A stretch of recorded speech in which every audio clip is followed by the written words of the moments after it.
Welcome back to ABA Beyond the Data. I'm your host, Jay Burton, BCBA, and more importantly, the proud parent of two amazing boys who just happen to be on the autism spectrum.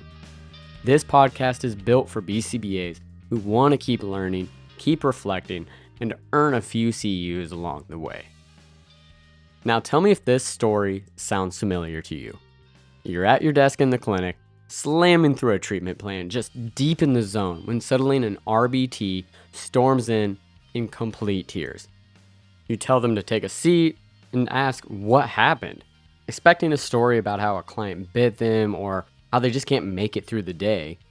But instead, they tell you a story that's filled with tears about how their work bestie overheard some other RBTs talking about her in the break room and were saying some really nasty stuff. You're stunned and you don't know what to do next. Let's be honest. Too often, we are placed into this exact situation. If you've worked in ABA long enough, you've seen it. The workplace drama, the gossip, the tension that somehow fills up the break room faster than the smell of microwaved leftover fish, right? I've been in clinics that run like a well-oiled machine, where everyone knows their role, supports each other, and work just flows. But I've also been in clinics that run like a reality TV show. And I swear, half the clinics out there could compete with the level of drama you find in those real housewives shows. We've got the alliances, the rivalries, the backstabbing, the dramatic exits, and don't even get me started on the staff meetings that turn into full-blown reunion specials, and you nearly have to separate staff. So here's the big question for today's episode. Is a toxic, drama-filled workplace just part of the ABA field? Or is it something we can actually fix? Are we doomed to accept that burnout, gossip, and constant turnover come with the territory? Or can we, as leaders and clinicians, actually do something to create a healthier, more supportive environment for ourselves and for our staff? We're going to look at what the research actually says about why toxic workplaces form, what fuels them, and what steps we can take to shift the culture. So in today's episode, we're going to look at what creates toxic cultures in general, like things like poor leadership, unclear work design, and those negative social norms that spread faster than a bad cold in a clinic playroom. From there, we'll get specific to ABA and explore how stress and burnout feed drama, especially when caseloads are too big, supervision is stretched too thin, and staff don't feel supported. We'll also dig into gossip, bullying, and just general incivility. The things nobody really wants to admit happen in professional settings, but that are unfortunately far too common in ABA clinics. And from there, we'll move into leadership and accountability and examine how the tone is set from the top and why ignoring drama almost always makes it worse. And finally, we'll discuss what practical solutions can be put in place to actually improve things. How can we design better systems, foster psychological safety, and create environments where staff want to stay and clients truly benefit? I'll share the research, but I'll also share my own reflections, both as a BCBA and as a parent. Because here's the thing, when clinics are toxic, when drama drives the day, it doesn't just impact staff morale, it impacts the kids. Our clients are the ones who feel the turnover, the stress, the inconsistency. When we don't want to be at work, nor do our clients want to be with us. So that's where we're heading today, folks. And yes, as always, you can earn CEUs, and better than that, today's episode is a supervision episode. So it's going to count towards your supervision CEUs. And just a reminder, you'll need to listen to the entire episode and catch the 3 key words I'll be dropping along the way. Those key words are the keys to getting your CEUs. Write those down or voice text them to yourself if you're driving. That's what I do. And head over to abas-ceus.com to purchase your CEUs for this episode. All right, let's dive in because it's time to go beyond the drama. And let's start by asking a tough question. Why does drama and toxicity take root in some ABA clinics more than others? Well, according to organizational research, three of the biggest drivers are toxic leadership, poor work design, and negative social norms. And if you've been in this field for any length of time, you've probably seen at least one of these play out in your own workplace. So let's start with leadership. Research from the Sloan Management Review makes it clear culture starts at the top. If leadership models toxic behavior or tolerates it, the whole workplace follows suit. In ABA, this often looks like owners or directors who are focused less or not at all on clinical outcomes and focus too highly on profits. Maybe they're a business person who saw the growth in autism services and thought, let's open 10 clinics, or maybe they're a BCBA who have just forgotten why they've got into the field. But either way, the problem is that their main focus is no longer or has never been clinical quality. It's billable hours. I mean, just open up Google and search billing fraud and ABA, and you're going to find a mile long list of different stories. I mean, there's a huge one right now between ABA Centers of America and Publix. I mean, this is like major issue. So when your focus is on billables, clinicals just go to the side. I've seen clinical directors who micromanage every detail of their BCBA schedules to ensure they are maximizing billables, but they are completely checked out on clinical matters. When there's no guidance, no consistency, and no accountability, the staff are left to make up their own rules. And when everyone makes up their own rules, that's when drama really kicks in. Teams and alliances form, and disputes on how things are supposed to be done consume the day. I've been in clinics where leadership philosophy was basically if the kids are alive at the end of the day, we're doing great. Not exactly the mission statement you want on your website.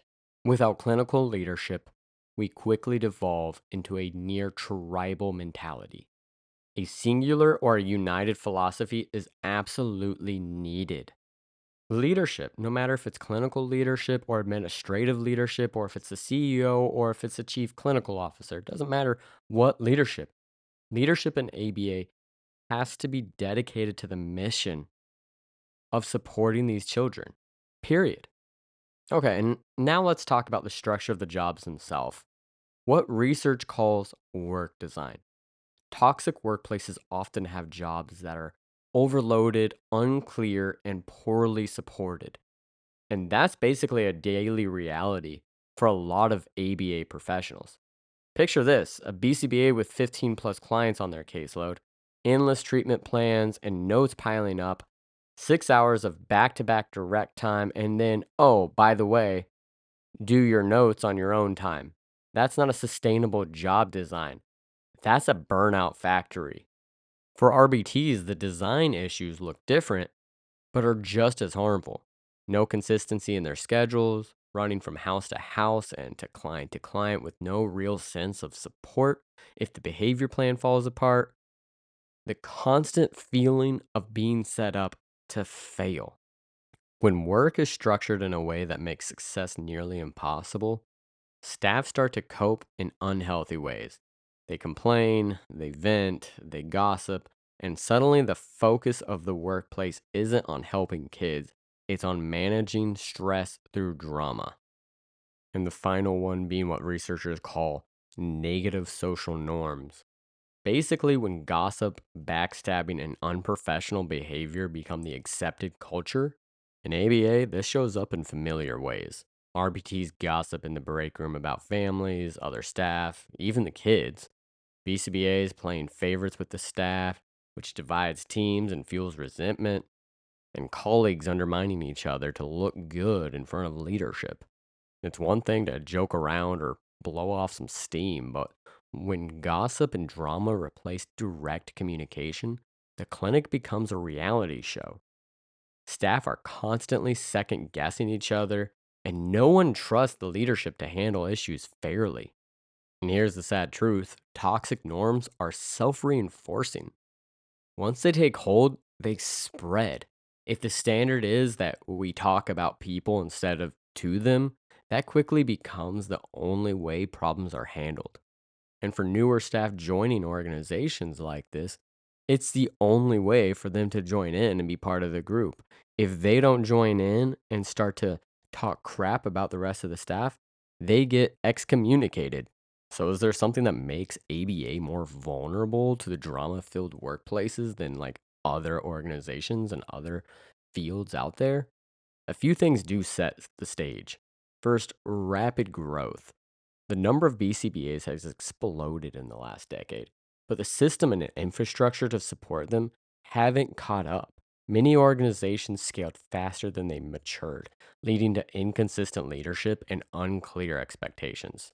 When you consider many of the large corporations' age in this country, every large ABA company, by comparison, is in its infancy.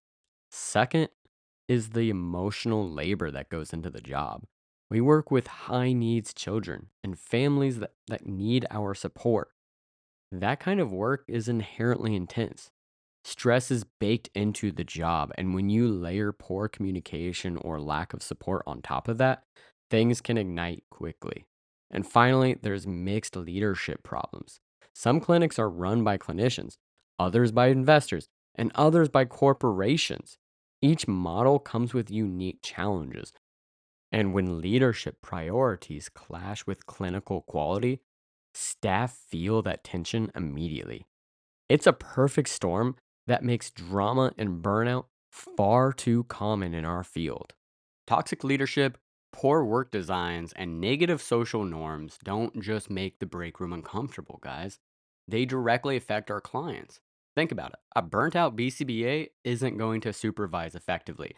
They're not going to have the energy to jump in when they need to. And RBTs that are getting the Google chats about all the drama of the day are distracted. They're not going to be consistently running programs correctly. And if you don't think us families notice, you're absolutely wrong. When drama is the culture, quality always takes the back seat, and us parents notice.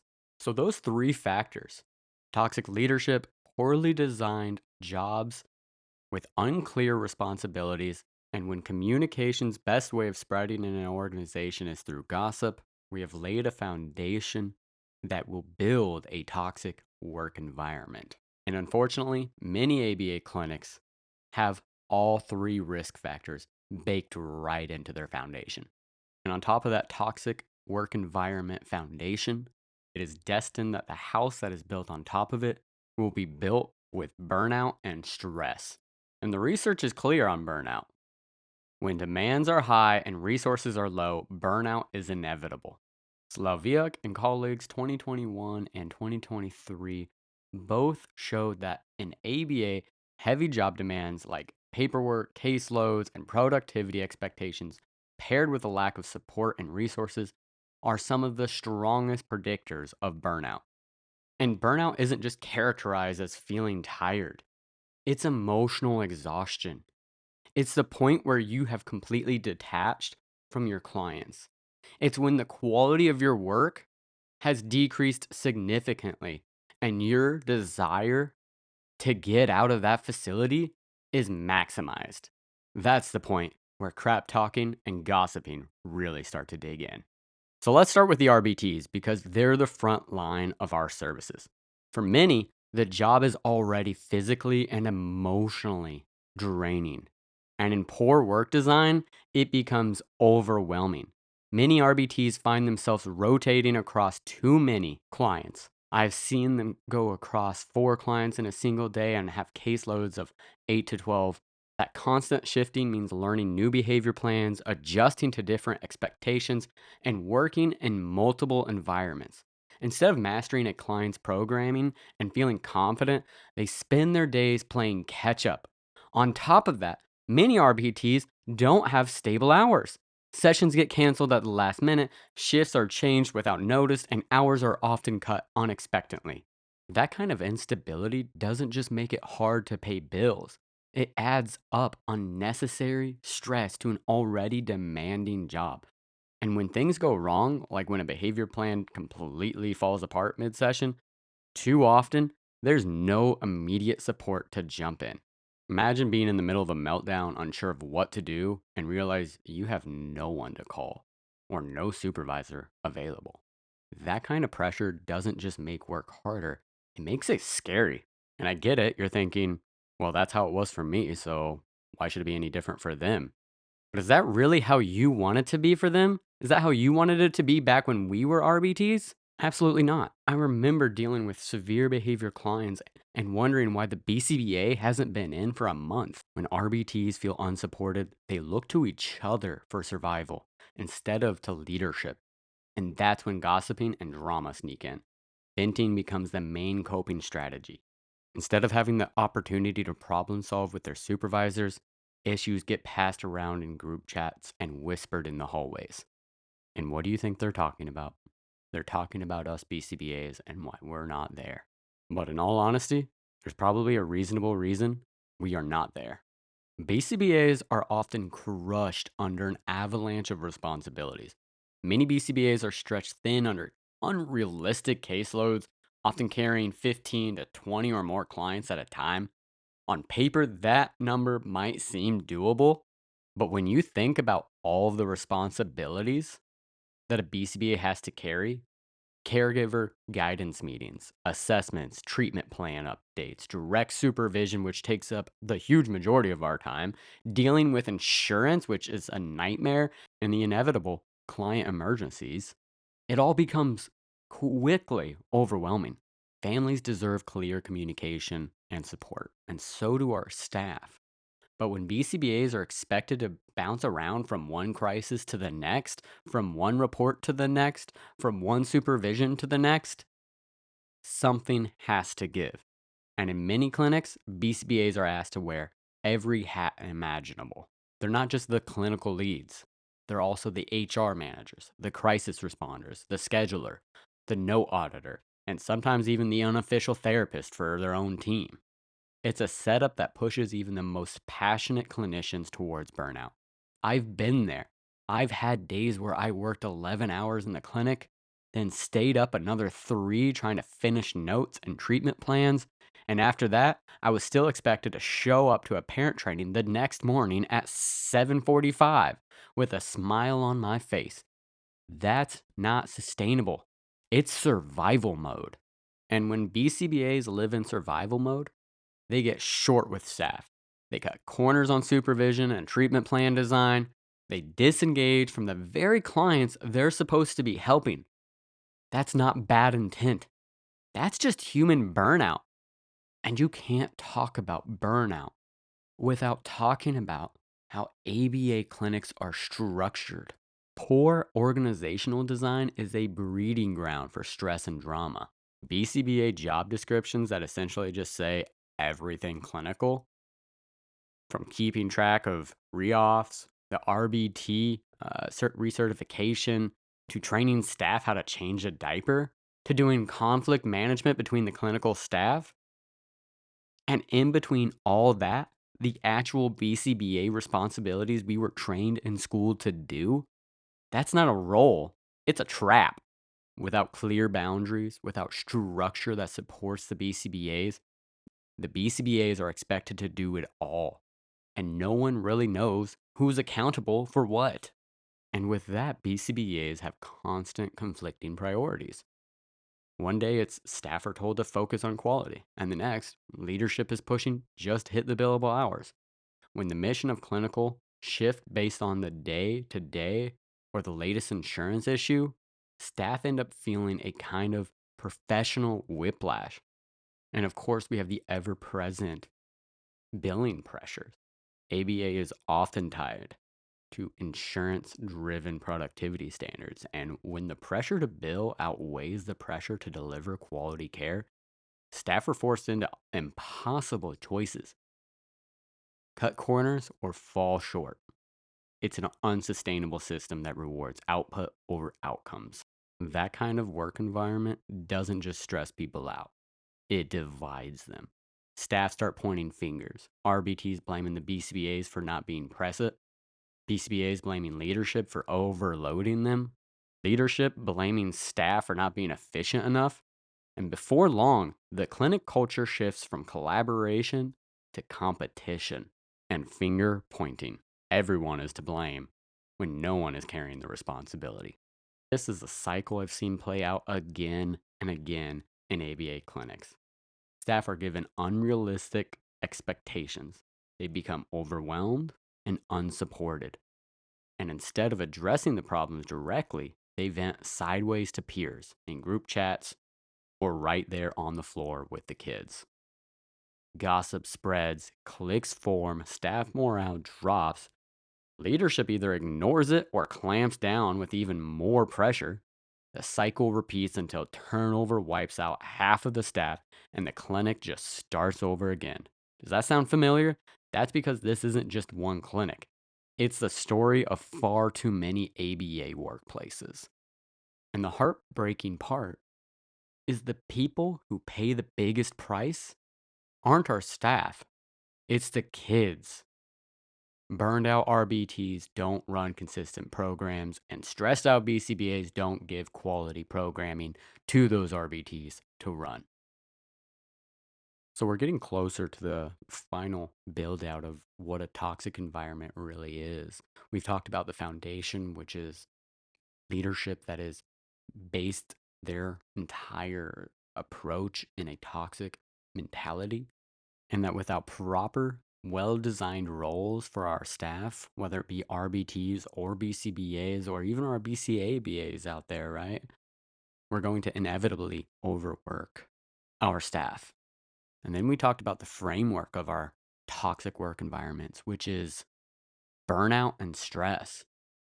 And then finally, let's move into the last portion, which is the icing on top of the cake, the paint on the walls, the trim on the floors. That's gossiping and bullying and just general incivility. This is a byproduct of a bad foundation and a bad structure. But it's what you hear when staff are walking out of the clinic with their hands up, just saying, I quit, I give up, I can't do this anymore. This place is toxic. If this is already happening at your clinic, you've got a bad structure, a bad foundation. You got a lot of work to be done. And I get it. Every workplace has a little gossip, right? A whisper, did you hear what happened? And did you hear who's dating who? It is a little unavoidable, but when gossip, bullying, and incivility become the main way for staff to communicate, your clinic is rotten from the core, from the foundation to the structure to the paint on the walls. You don't have a small workplace quirk. It is beyond that. And the research backs this up. The Society for Industrial and Organizational Psychology identifies gossip and bullying as the primary predictor of a failed structure. The Cleveland Clinic calls it the silent killer of a workplace. And an ABA, where emotions already run high and stress is baked into the job, this problem is magnified. At this point, it's so common, it's basically textbook. It starts with RBTs talking about another RBT ability to implement a procedure or how well they work, and that opens the door to speaking about people on a personal level. It stops being work gossip and becomes personal bullying and attacks. Work gossip is one thing. Oh, yeah, Johnny never actually submits his reports on time. But when gossip gets personal, that's no longer office gossip. That's harassment. Now, this is all the outcome of poor leadership and the foundational issues and structure issues we already talked about. But the primary reason why is because when leadership doesn't jump in to support or put this down, the communication goes sideways, and our staff's focus shifts from supporting the clients to surviving the drama of the workday and praying that their name doesn't pop up next on the gossip ring. All right, guys, we're going to pause there for just a second. The first key word is gossip. GOSSIP. Gossip.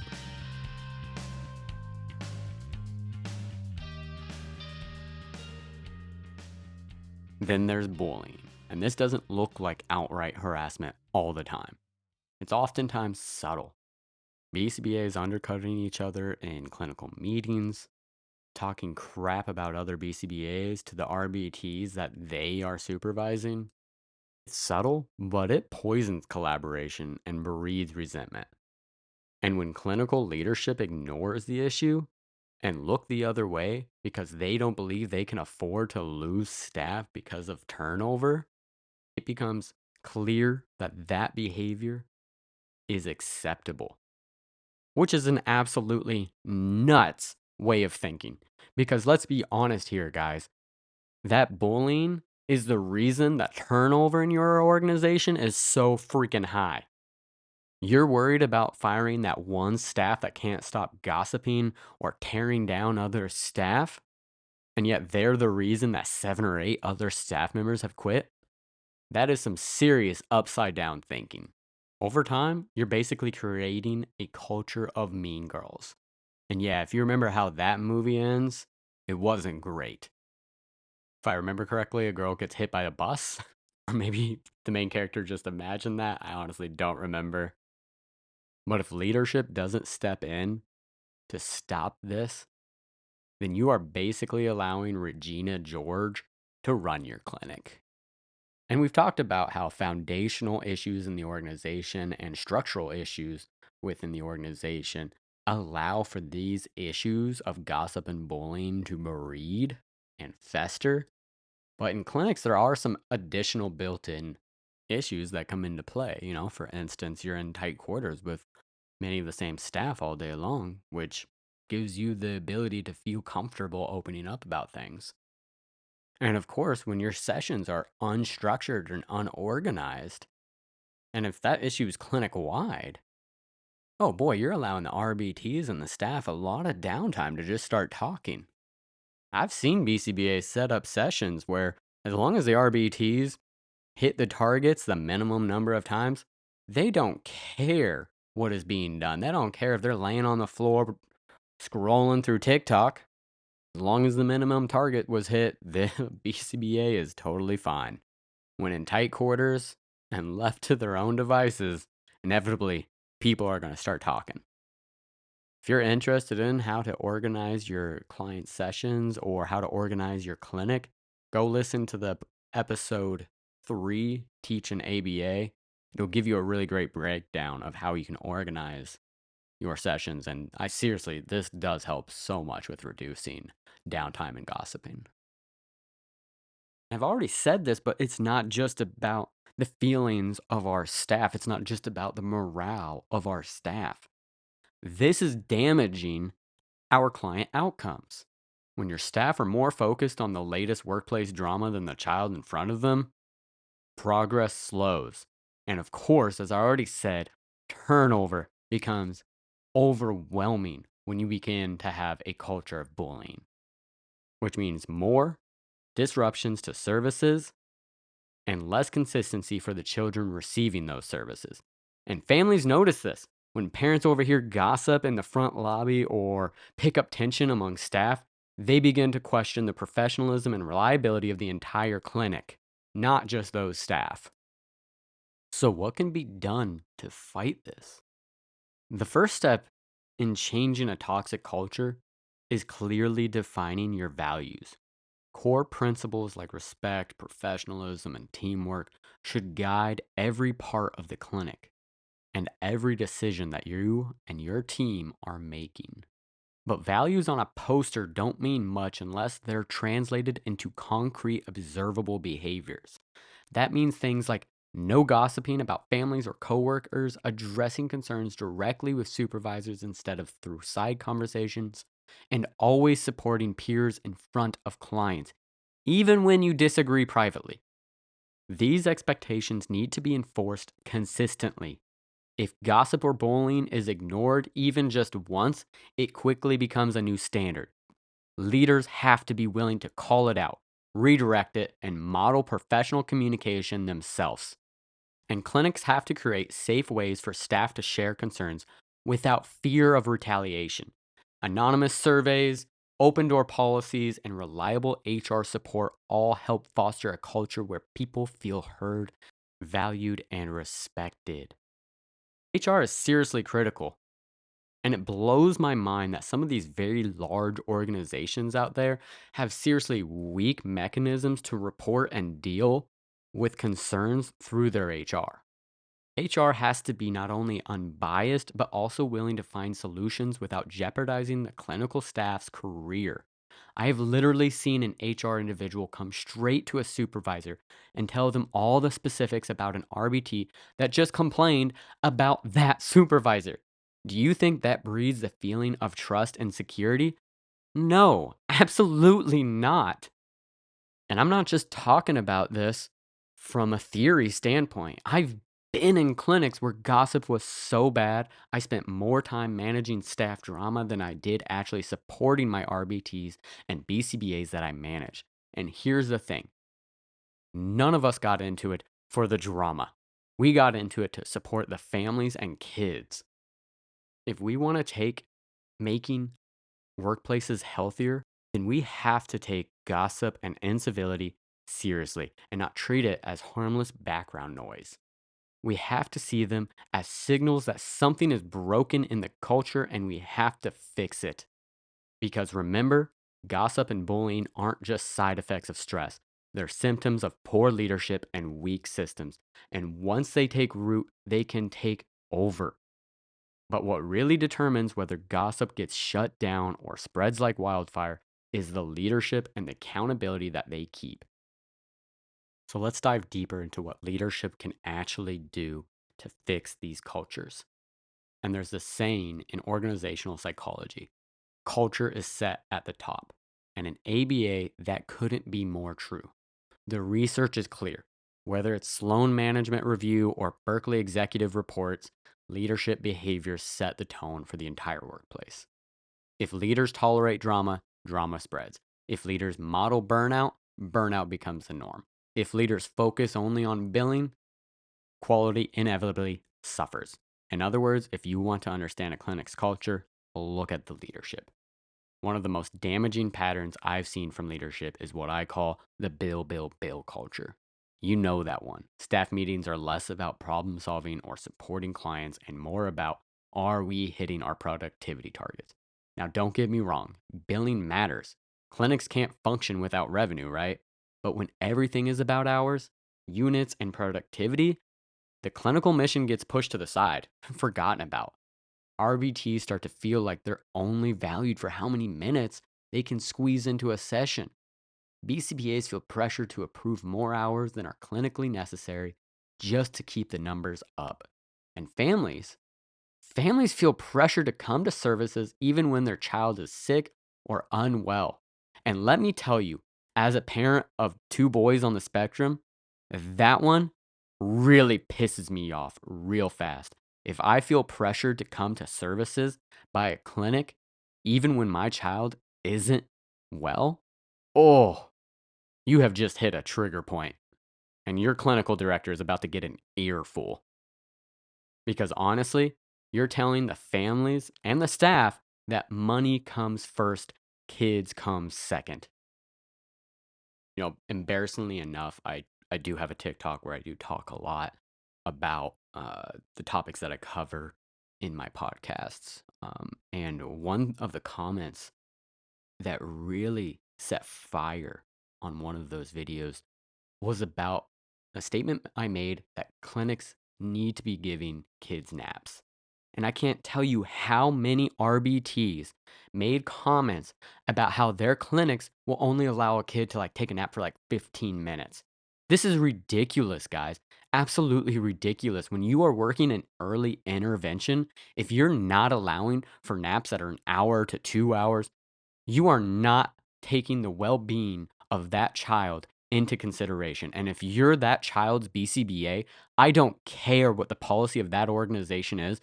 You need to step up and say something. Imagine if that was your 2-year-old toddler in that room being denied a nap, being frustrated, getting angry and upset, not because of the work demands that are being placed in front of him, but because he is exhausted. Seriously, BCBA, speak up on this. But this pisses me off, and it is a clear sign that organizations value money over the children. That is just wrong. what is wrong with some of these organizations?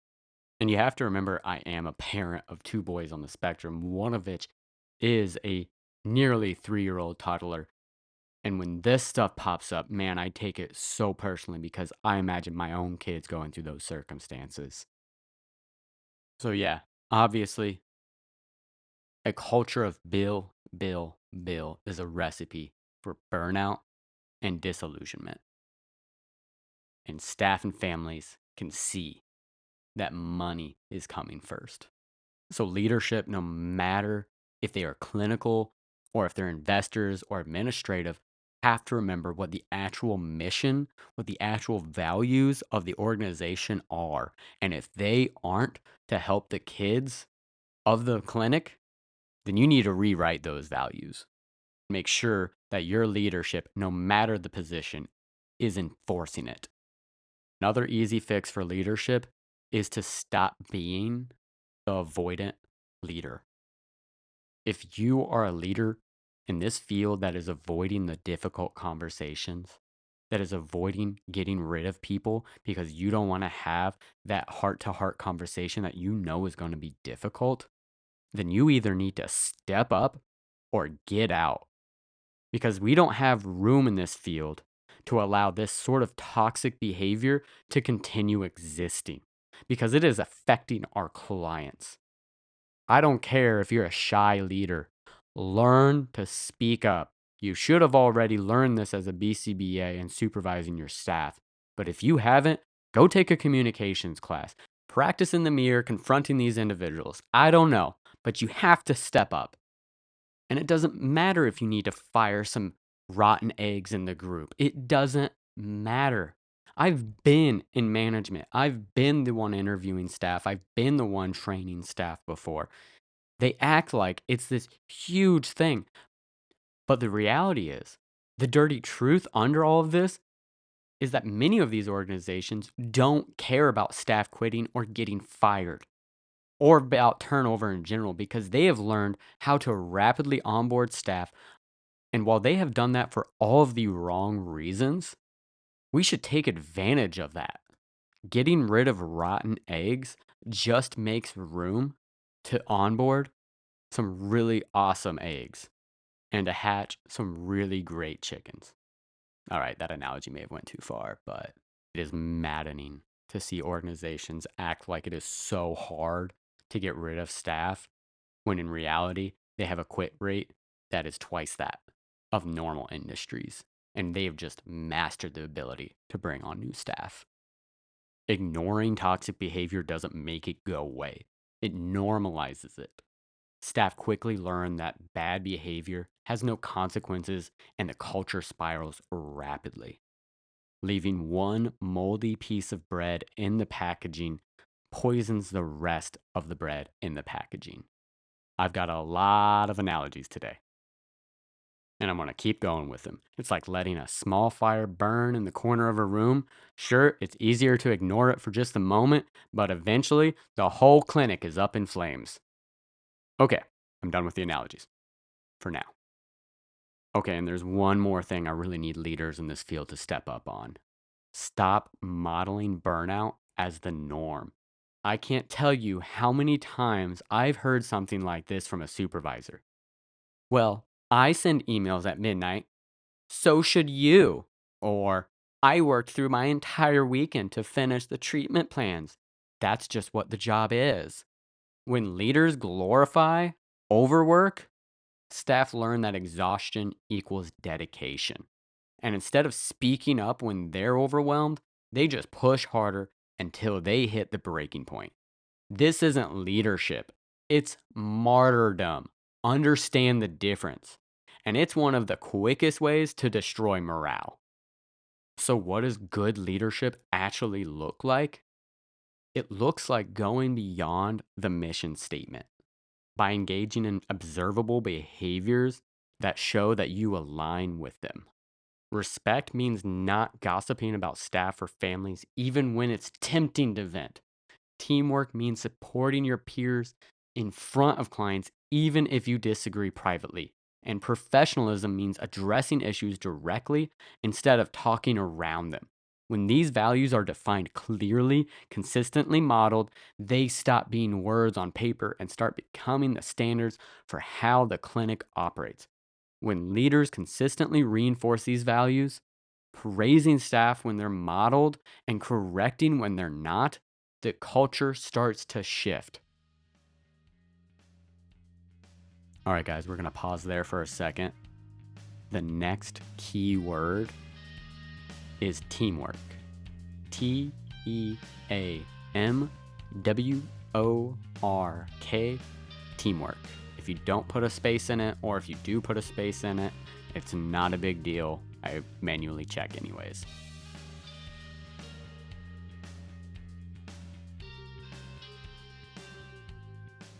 Next, leaders need to model healthy boundaries for their staff. If leaders don't want staff to burn out, they have to demonstrate that balance.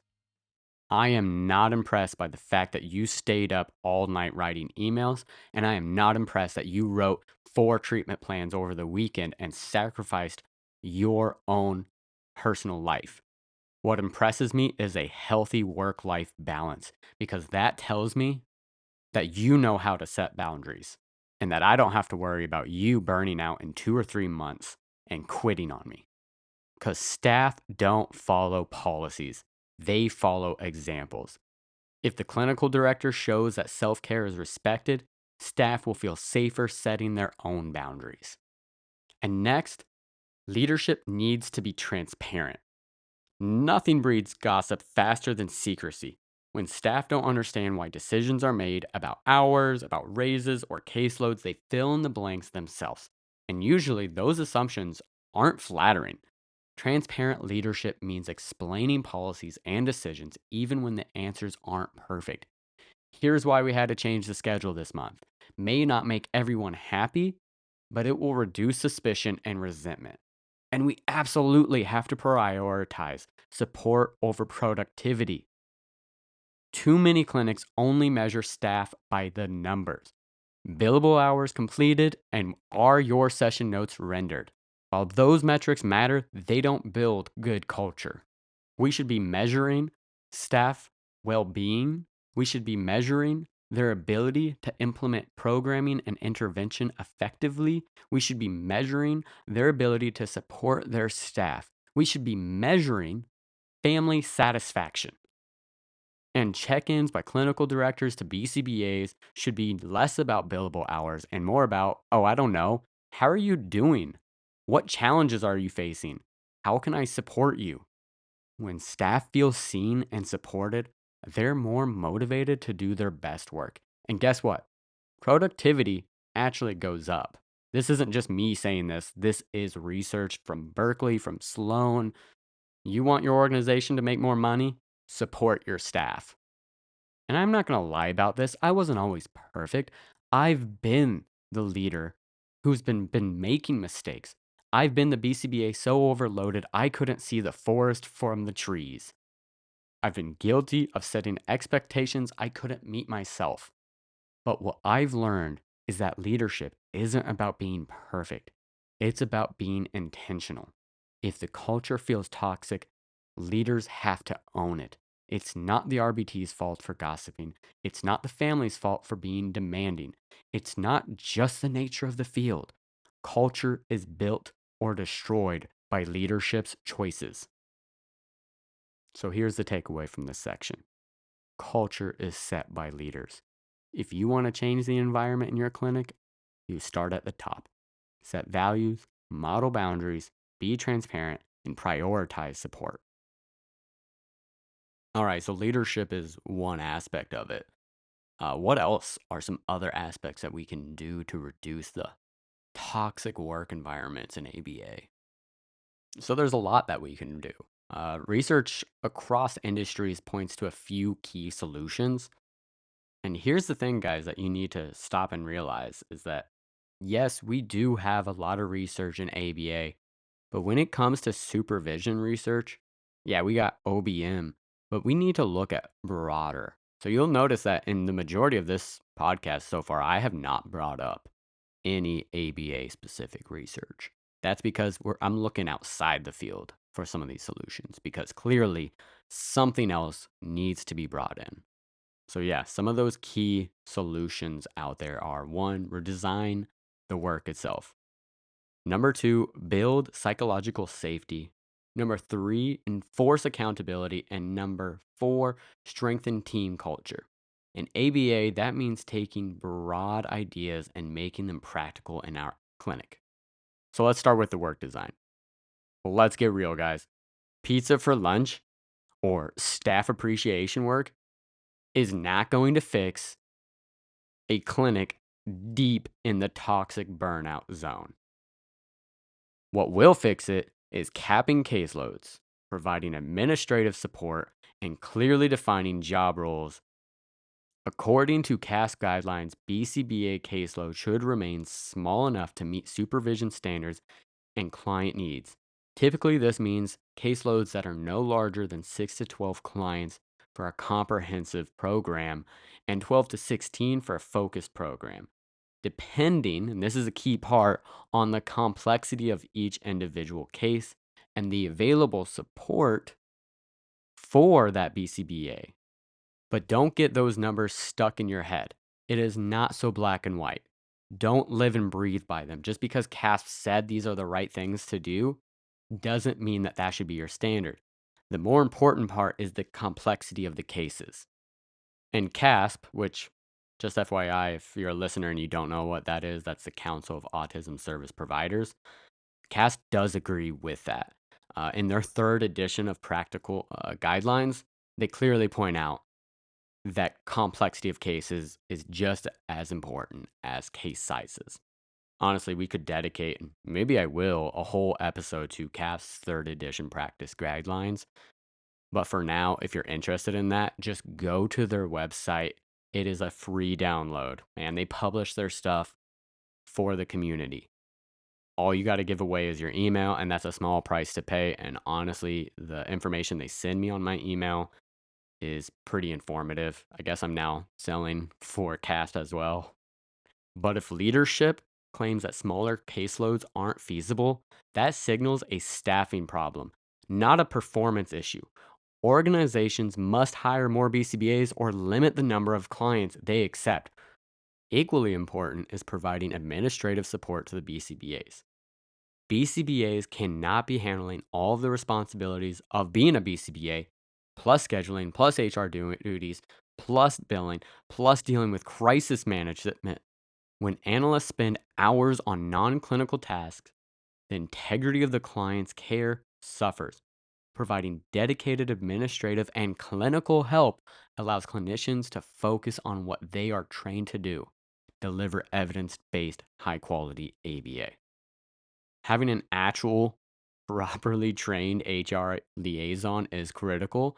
And same with having crisis responders, especially if you work in a building that accepts more severe cases.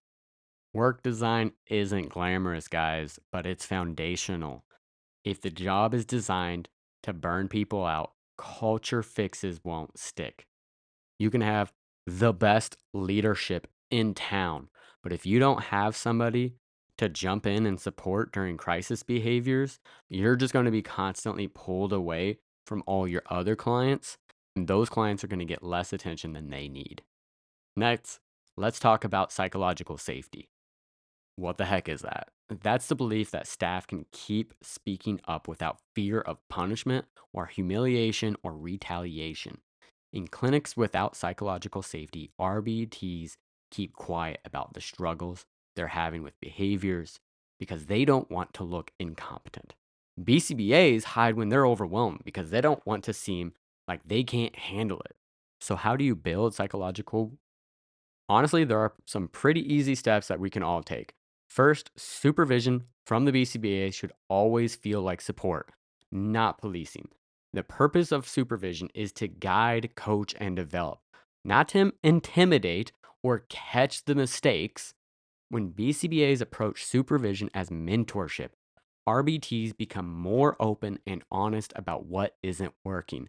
That honesty leads to better problem solving, stronger fidelity, and improved client outcomes. Next, we need to encourage staff to raise concerns by creating safe channels for feedback. This could include anonymous surveys that you send out to your staff. You could have open office hours, or my favorite, structured team discussions where staff can share ideas and challenges without the fear of retaliation. The goal is to make concerns apparent and to catch them before they grow into a bigger concern. The goal is proactive communication rather than reactive responding. And finally, and honestly, my favorite is BCBAs need to model vulnerability. When BCBAs are willing to admit, I messed up or I don't have all the answers, it sends a powerful message to the team. It's okay to be human here. That kind of transparency builds trust and fosters psychological safety, which are the essential ingredients for a healthy, drama free workplace.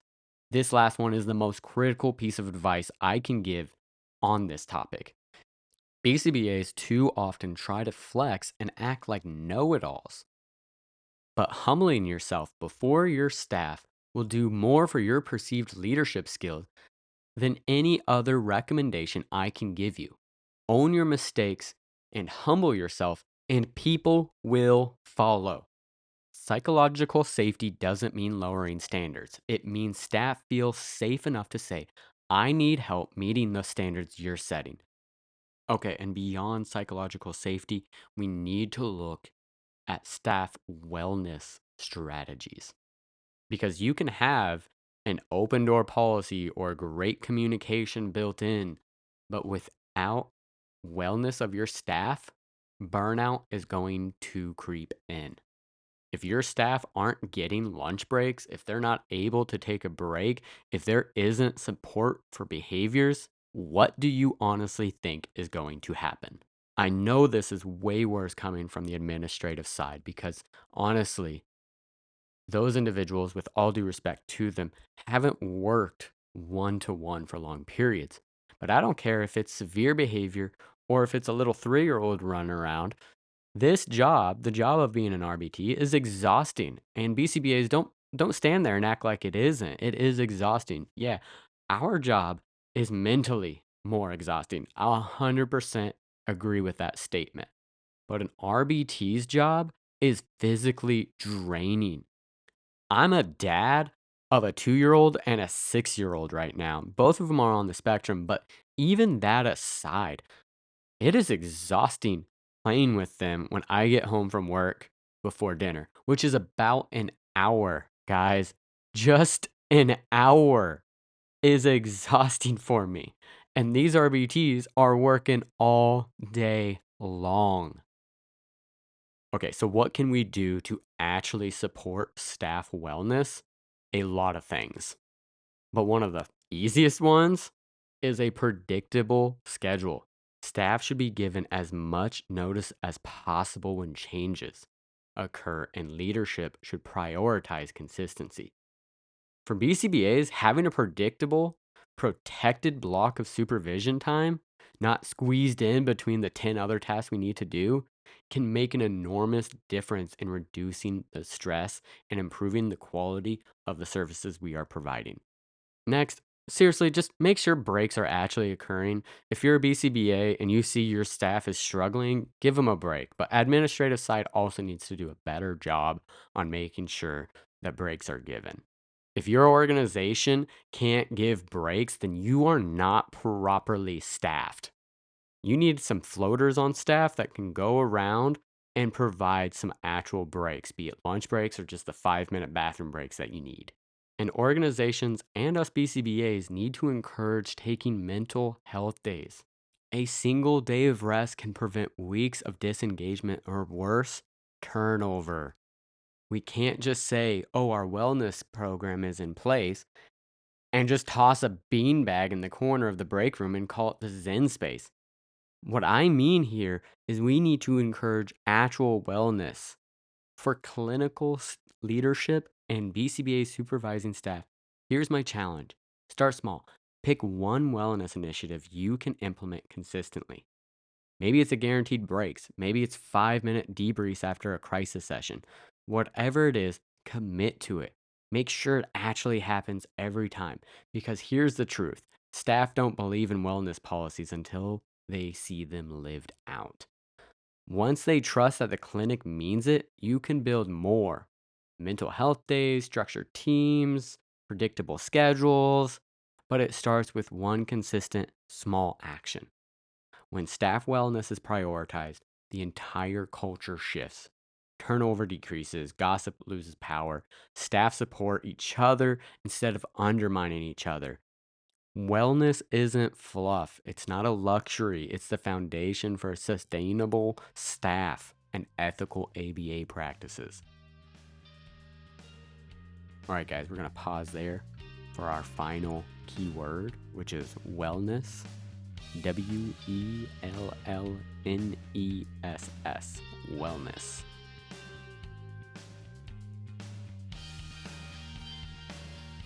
We've covered a lot of ground today, so let's step back and put a big picture together. When we talk about drama and toxicity in ABA workplaces, it's easy to frame it as just how this field is, but that's not really the truth. The truth is that toxic culture grows out of specific conditions: unclear roles, lack of leadership accountability, burnout, and unchecked gossip. Think about it. When BCBAs don't know what's expected of them, when RBTs are left unsupported, when leaders avoid hard conversations, or when gossip replaces direct communication, those aren't quirks of ABA. Those are organizational problems, and organizational problems can be fixed. The research we looked at today is clear. Healthy workplaces don't happen by accident. They're built. The tools to build them are the same whether you're running a tech company, a hospital, or an ABA clinic. Leadership modeling, structural redesign, fostering psychological safety, and consistent accountability are not just marketing keywords. They are actual principles that you should be living by. Leaders demonstrate respect, balance, and professionalism. Staff mirror those same qualities. Culture flows from the top down. And whether you are a first year BCBA who just passed their exam, or you are a BCBA that is the head of an organization, you are a leader. So don't walk away from this saying, well, I'm not a leader, so I don't need to implement these things. No, you are a BCBA. You are a supervisor. It is your job to model these things every day. Toxic culture isn't an ABA problem. It's an organizational behavioral problem. And there are real solutions that can fix it. But without us BCBAs speaking up for better cultures, nothing is going to change. It's not. As a BCBA, I want my teams to feel proud of their work. I want supervision to feel supportive, not like policing. I want clinics to be a place where collaboration outweighs competition. But as a dad of 2 boys on the spectrum, this hits even closer to home. Because when a clinic is toxic, when turnover is high and staff are burned out, it's not just staff who feel it, it's the kids. I want my boys' therapists to love coming to work, because when staff thrive, my kids thrive. So take something from today's episode and apply it to the work of your clinics. Because if we don't change this culture in our field, the services that we are offering will continue to decline in quality. Culture won't change unless we take responsibility for it as BCBAs. That's it for today's episode. Thanks for spending this time with me as we went beyond the drama. And don't forget, you can earn CEUs for this episode. Just head over to my website, aba-ceus.com. Use the 3 keywords I mentioned along the way and grab your certificate. I'm Jay Burton, BCBA, dad, and your host. And as always, thanks for going beyond the data.